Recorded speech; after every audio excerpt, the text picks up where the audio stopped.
Assalamualaikum warahmatullahi wabarakatuh. Halo semuanya, perkenalkan kami dari kelompok 4 kelas 10-3 akan memaparkan materi tugas P5 berjudul depresi. Perkenalkan, nama saya Narsifah Zahra sebagai artis pertama dari Dikor. Perkenalkan, nama saya Ampang Dia sebagai pencari materi 1.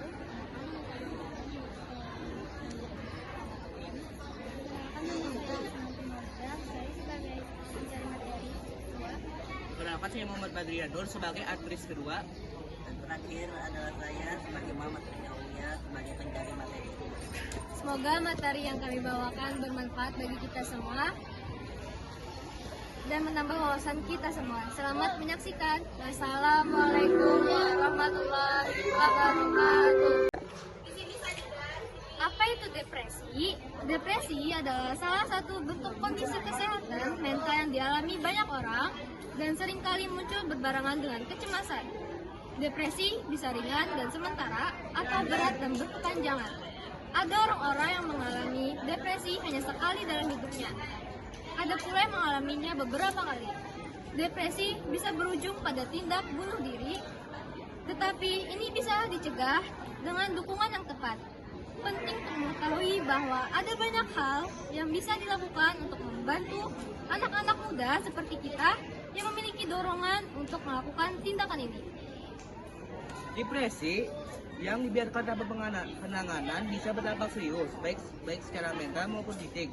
Secara emosional, seorang yang mengalami depresi cenderung merasa sedih, berkepanjangan, kehilangan minat pada hal-hal yang sebelumnya disukai, dan seringkali merasa putus asa atau tidak berharga.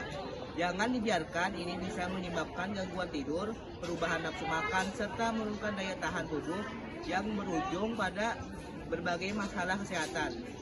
Selain itu juga, depresi juga dapat mempengaruhi kehidupan sehari-hari seperti menurunkan produktivitas di sekolah ataupun tempat kerja, merusak hubungan sosial dengan keluarga dan teman, serta memicu kebiasaan negatif seperti penyalahgunaan alkohol atau obat-obatan. Dalam jangka panjang, depresi juga ditangani dan dapat berkembang menjadi gangguan kecemasan, meningkatkan risiko penyakit kronis seperti diabetes, tekanan darah, serta memperbesar kemungkinan munculnya pikiran atau tindakan bunuh diri. Oleh karena itu, sangat penting mengenali gejala sejak dini dan mencari bantuan baik dengan berbicara kepada orang terpercaya maupun mendapatkan dukungan profesional seperti psikolog, psikiater. Mencegah dan menangani depresi lebih awal dapat membantu seseorang mendapatkan kembali kualitas hidup yang lebih baik. Ada beberapa cara agar kita terhindar dan mengatasi depresi pada diri kita sendiri. Ada 5 cara. Yang pertama yaitu menceritakan perasaan kita kepada orang yang bisa dipercaya dan orang terdekat. Yang kedua, menjaga pola hidup sehat, tidur yang cukup, pola makan yang bergizi dan baik, serta rutin berolahraga. Aktivitas fisik ini dapat meningkatkan hormon endorfin yang bisa memperbaiki suasana hati kita.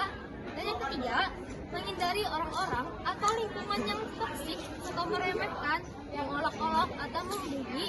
Dekati orang yang positif dan sportif. Yang keempat, menulis jurnal atau diary. Ini bisa membantu kita meredakan emosi negatif dan membuat kita lebih memahami diri kita sendiri. Dan yang terakhir, melakukan kegiatan yang bermanfaat dan yang kita sukai. Bagaimana cara berteman yang sehat agar tidak membuat orang lain tertekan? Yang pertama, jadilah pendengar yang baik atau jangan langsung menghakimi, memotong cerita teman. Tunjukkanlah bahwa kamu peduli dan memahami perasaannya. Kedua, hindarilah bercanda yang berlebihan seperti mengejek fisik, kebiasaan atau hal yang sensitif. Perasaan orang itu berbeda-beda. Hal yang kalian lucu terkadang menyakiti orang lain. Ketiga, hargailah privasi. Jangan memaksa teman untuk bercerita jika dia belum siap. Hormati keputusannya dan berikan dia ruang yang cukup untuk menjernihkan pikirannya. Tapi jangan biarkan dia merasa bahwa dirinya hanya sendiri. Keempat, tawarkan bantuan saat teman sedang bersedih atau sedang menghadapi masalah, walaupun hanya dengan kalimat yang sederhana seperti "aku kok selalu dengan cerita".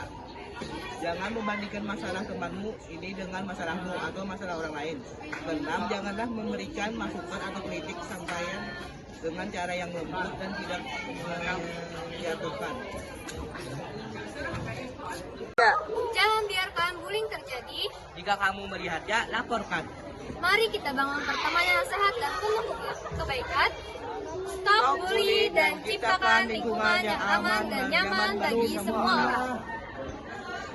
Jadilah teman yang baik, selalu siap membantu dan menghargai satu sama lain, di mana setiap orang merasa dihargai dan dihormati.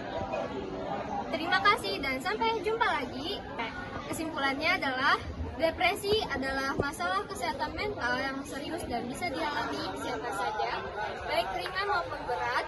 Jika tidak ditangani, depresi dapat berdampak buruk pada kesehatan fisik, emosional, hingga kehidupan sosial seseorang. Oleh karena itu, penting bagi kita untuk mengenal diri kita sendiri, gejalanya, dan segera mencari bantuan. Ada banyak cara untuk mengatasi dan mencegah depresi, mulai dari menjaga pola hidup sehat, berbagi cerita kepada orang lain, dan menghindari lingkungan yang toksik. Salah satu langkah penting lainnya adalah menciptakan pertemanan yang sehat. Dengan menjadi teman yang empati, menghargai privasi, dan tidak menghakimi, kita bisa membantu orang lain merasa lebih aman dan merasa diterima. Ingat, bullying dan tekanan dari lingkungan sekitar dapat memperburuk kondisi mental seseorang. Mari bersama-sama menghentikan bullying dan membangun lingkungan yang positif dan suportif bagi kita semua orang.